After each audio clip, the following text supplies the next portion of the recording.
मेरा नाम अंजलि है। लोग कहते हैं कि बेटियां पराई होती हैं, पर कोई ये क्यों नहीं कहता कि ससुराल में बहू कभी अपनी क्यों नहीं होती। मेरे पिता ने अपनी जिंदगी भर की कमाई मेरी शादी में लगा दी थी। उन्होंने कहा था, बेटा अब वही तुम्हारा घर है। मैं भी बड़े अरमान लेकर उस घर में गई थी, पर मुझे क्या पता था कि वहाँ हर कदम पर मेरे चरित्र की परीक्षा ली जाएगी। शादी के शुरुआती दिन तो ठीक थे, पर जैसे ही साल बीता सासू माँ का असली रूप सामने आने लगा। मेरे मायके की आर्थिक स्थिति थोड़ी कमज़ोर थी और यही मेरा सबसे बड़ा गुनाह बन गया। छोटी छोटी चीज़ें गायब होने पर मुझ पर शक किया जाता। कभी रसोई का घी, कभी डिब्बे में रखे पैसे। माँ जी मेहमानों के सामने कहती, क्या करें, इसके मायके में ये सब देखा नहीं ना, इसलिए यहाँ हाथ साफ करती है। इस बार होली का त्यौहार था। घर में बहुत बड़ा आयोजन था। शहर के नामी लोग आने वाले थे। सासू माँ ने अपनी पुश्तैनी अलमारी खोली और वो 9 लखा हार निकाला जो उनकी सास ने उन्हें दिया था। उन्होंने सबके सामने हार चमकते हुए कहा, ये हार इस घर की आन बान और शान है। पूजा के बाद उन्होंने वो हार मेज़ पर रख दिया और मेहमानों की खातिरदारी में लग गई। मैं रसोई में सबके लिए गुजिया और नाश्ता बना रही थी, तभी अचानक शोर मचा। हार कहाँ गया? हार गायब है। मेरा दिल बैठ गया। मैं बाहर आई तो देखा सासू माँ का चेहरा गुस्से से लाल था। उन्होंने सीधे मेरी तरफ उंगली उठाई और चिल्लाई, अंजलि, मेहमानों के आने से पहले हार जहाँ था वहीं रख दे, वरना आज तेरी खैर नहीं।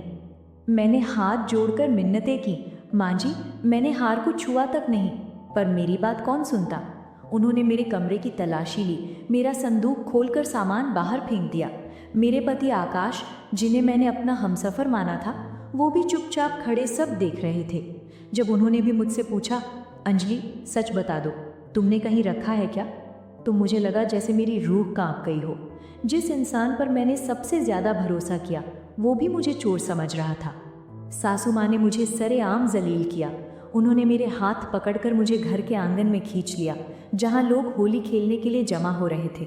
उन्होंने कहा, आज इस चोरनी का चेहरा रंगों से नहीं कालिख से रंगेगा। मैं रोती रही, गिड़गिड़ाती रही, पर किसी को तरस नहीं आया। तभी मेरी नज़र घर के पिछले हिस्से पर पड़ी। मेरी ननद पायल, जो शहर में पढ़ती थी और जिसे महंगे शौक थे, वो बहुत घबराई हुई लग रही थी।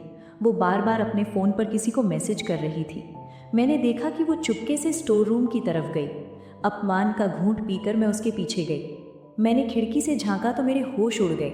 पायल हार को एक कपड़े में लपेटकर खिड़की से बाहर एक लड़के को थमा रही थी। वो लड़का उसका बॉयफ्रेंड था, जिसे उसने अपने जुए और शॉपिंग के कर्जे चुकाने के लिए वो हार देने का वादा किया था। मैंने बिना देर किए चिल्लाना शुरू कर दिया। पूरा मोहल्ला और घर वाले वहाँ जमा हो गए। पायल रंगे हाथों पकड़ी गई। सन्नाटा छा गया। सासू माँ के हाथ से वो काला रंग गिर गया जो वो मेरे चेहरे पर लगाने वाली थी। आकाश का सिर शर्म से झुक गया। पायल फूट फूट कर रोने लगी। सासू माँ मेरे पास आई और रोते हुए कहा, बहू मुझे माफ़ कर दे, मैंने अपनी सगी बेटी पर भरोसा किया और तुझ पर कीचड़ उछाला। मैंने सासू माँ की तरफ देखा और शांत स्वर में कहा, माँ जी हार तो मिल गया, पर मेरा वो सम्मान जो आपने आज गली चौराहे पर नीलाम कर दिया वो कभी वापस नहीं आएगा। आपने मेरे मायके की गरीबी को तो देखा, पर मेरी ईमानदारी को नहीं। आज रंग तो धुल जाएंगे, पर ये घाव कभी नहीं भरेंगे।